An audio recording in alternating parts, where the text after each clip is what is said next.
తిరుపతి జిల్లా నాయుడుపేట మున్సిపాలిటీలో విధులు నిర్వహిస్తూ మృతి చెందిన 7 పబ్లిక్ హెల్త్ వర్కర్ల కుటుంబాలకు ప్రభుత్వం అండగా నిలిచింది.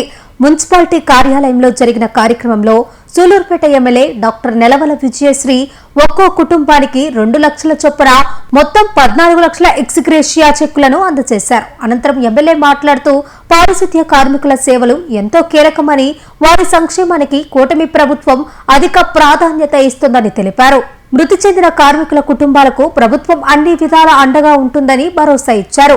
పట్టణ ప్రజలకు చెత్త బుట్టలను పంపిణీ చేసి తడి పొడి చెత్తను వేర్వేరుగా చేసి మున్సిపల్ సిబ్బందికి అందించాలని సూచించారు.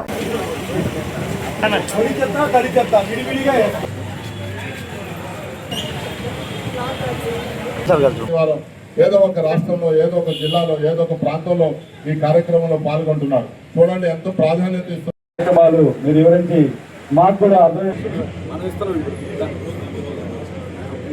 మనం పరిసరాలను పరిశుభ్రంగా ఉంచుకోగలిగితేనే మనకు జ్వరాలు కానీ ఇలాంటి ఆరోగ్య సమస్యలు రాకుండా ఉంటాయి. కానీ అవన్నీ తెలిసినా మనం కాలువల్లో వేసేస్తాం, ఇంటి బయట వేసేస్తాం. మనకు కాదు కదా రోడ్డు మీద ఉన్నో చూసుకుంటారు అని, దానికి ఎఫెక్ట్ అయ్యేది ఇక్కడ పనిచేస్తున్న వాళ్ళు.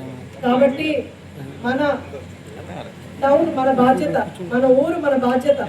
అందరూ కూడా బాధ్యతగా తీసుకొని మనం వేసే చెత్త అటు మనకు కూడా ఎఫెక్ట్ అవుతుంది. మన ఇంటి బయట చెత్త ఉండడం వల్ల అది ఈగలు కానీ దోమలు కానీ మన ఇంటి దాకా కూడా వస్తాయి.